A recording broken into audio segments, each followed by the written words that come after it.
Hello, America, this is for you. You know that I really like you folks, but I'm not looking up to you, and I would never go so far to say that I look down to you. I go with the notion, you know me, that we are different and being different is cool. So one trait, let's be honest, that is very American right now is a degree of self-righteousness and arrogance, but that's okay. We used to be the same. We Austrians used absolutely to be the same when we were a superpower 100 years ago. But still, I think we have some stuff you might find interesting and you can learn from. Okay, so what are we talking today about? Oh yeah, radical Muslims for a change. Well, the first generation of immigrants, let me tell you that, is not a problem. We had them for decades and really had not a lot of problems with them. And here the left excels by telling you that these guys who came over voluntarily are indeed an enrichment, and they often are. Everything you hear from the left is focused on this group, the freshly arrived migrants. The migrants who came as migrants, not as conquerors. You see, if you go to another nation, you can go as a migrant. You say then, okay, I leave my old way behind, I go in another nation with another set of rules, adopt this, and be then one of them. You can also come as a tourist. Then you say, yeah, take a look, I go there, take a look, but I will not adapt the ways of the barbarians, I will not eat their food, and something like that. And guess what? Nobody expects you to. You can also come as a refugee, as asylum seeker, and so on. In this case, just sit tight, you get something to eat and something to drink, wait until you can go home, and when it is acceptable to return, then go home.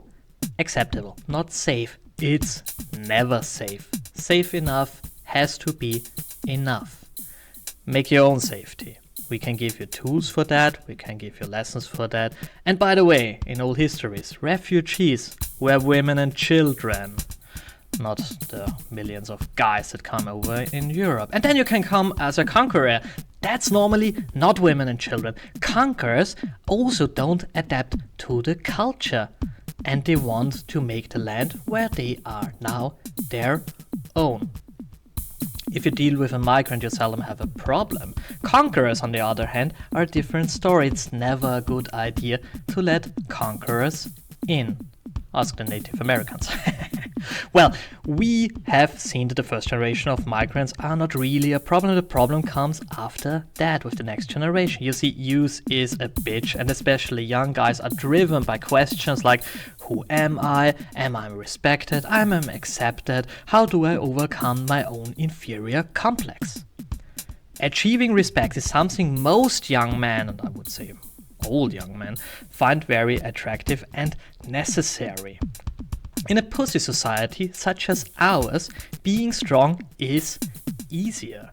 You have less competition from other males. The alpha males in our schools are all Muslim boys because they behave dominant. They learned that from their home to behave dominant. As a native young boy, you have then three options: bow before them, oppose them, or become one of them. The left narrative makes it really, really, really tough to oppose them because then you are a Nazi and you have a lot of problems. Bowing before them is what the media tells you, the government tells you, the church tells you, and what your hippie mother tells you. And becoming one of them is therefore the logical alternative. You piss off your hippie mother, because even if she has absolutely no problem with Muslims or whatsoever, seeing their own son come home and say, "Mother, wear a garbage bag over your head, don't drive the car, this brings this honor to the family, and by the way, this is Mustafa and he will marry my 14-year-old sister next Wednesday, I have spoken, I'm the man in the house," is not really what she had in mind for him. You also piss off the establishment because you fuck up the whole multicultural blah blah blah, everybody falls his own way blah blah blah nonsense, because you follow a different way then. And you are in the club of the strong, of the dominant then, the rebels who say openly that they will tear the society and this corrupt society apart, get in charge and will fuck the system. They are the problem. You see, being born Muslim, which means raised by a Muslim father, brings you a lot of honor from the start. Honor, by the way, this is kind of the experience points. If Islam would be a roleplay game, it's very important to get it, and you have to get a lot of it, and you get it best and fastest by bashing NPC infidels. So if you're freshly converted, you start with 0. You have to prove yourself. So they are easier to radicalize. And I'm not talking about terrorism. I have no idea why you Americans are so focused on terrorists. Terrorists are not the problem there. The problem is that a large degree of our young adopt the particular way of life with the goal that brings us all back to the late Stone Ages, because this is, if you listen to the Salafists, what the Salafists want. Living in the world where Muhammad lived, in the way Muhammad lived. And since Muhammad had no car, no mobile phone, no planes, no electricity, the best way to achieve that is tearing everything down. You think it's a coincidence that all Islamic states go back in development? That's not an incident. That happens, that's the goal of them. You see, now you have a problem. When you reach this situation, you have a problem. Because the same thing that is true for the freshly converted is to a degree also true for the second and third generation of migrants. They are more likely to be radicalized than the first generation. The first generation, that's these guys who went away from areas in the world where the Islam was dominant, because they know that theocracies fuck up nations, fuck up territories, fuck up science, fuck up wealth, fuck up the standard of living, fuck up art, fuck up fun, and fuck up sex, not in the good way. They know that. These young, stupid boys don't know that.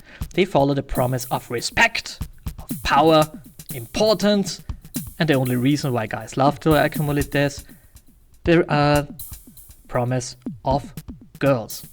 And you know what? Girls in that age, at large, they are attracted to these strong, dominant guys. And this is now the problem we have over here.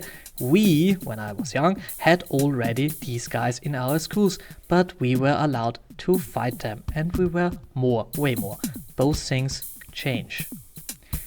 If you want to have a look to toxic masculinity, look there. It really exists, and it exists there.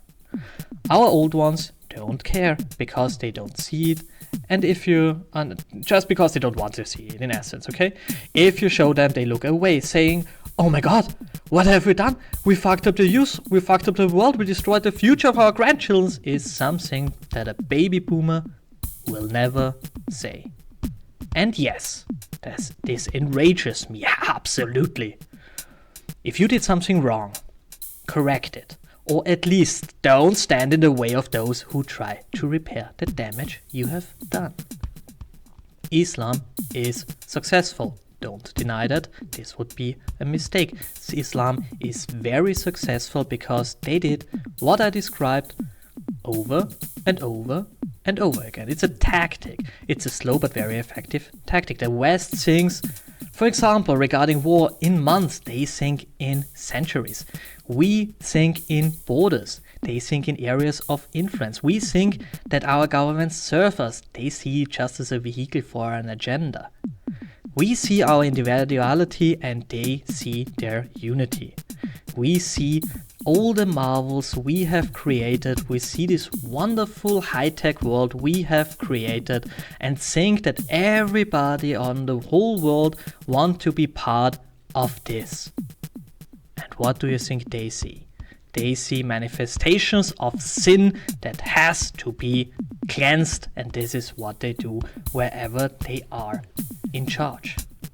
If you confront a lefty, don't fall for the argument about first generation migrants, because most likely they are true. They are indeed very often really true. Instead of that, ask, but what's then? The next generation is not better integrated. Despite whatever they say, It's not. They are worse. Say, look to America, to Europe. The second and third generation is not as Western as their parents and grandparents. And then show them that this dominant masculine behavior is indeed attractive to the young. Not only to the boys, that wouldn't be the problem. It's also attractive to the girls, which is the much bigger problem regarding this. And again, we here in Europe tried after the Second World War to become harmless pussies long before you Americans tried to do that. Look to the Swedes and Germans, they succeeded. And then they imported masculinity back, and bam! Back to square one for those hippies. A counterculture is forming in Europe, and it's baptized in fire. Tell your lefty counterpart that if he wants to transform your nation to a soft, lovely pussy nation, if it is that what he wants in the end, he should really take borders, high borders with high walls, with mines and automatic turrets in consideration. Because being soft and letting a culture of dominant conquerors in might not work out so well. If you want, on the other hand, a multicultural nation where different cultures live next to each other, make sure that they are all both in the same range of dominance. Okay? You would have to learn these softies to defend their softness against the tough guys. Because being dominated by a patriarchy might influence you to a certain degree. Conclusion: don't fall for the migrants are the problem narrative. It's way too easy to attack, and it can really be debunked with facts. Go one step further, because shit hits the fan when your weak young starts to adopt the truly toxic sets of behavior with the goal of burning down the West and in the end the whole world.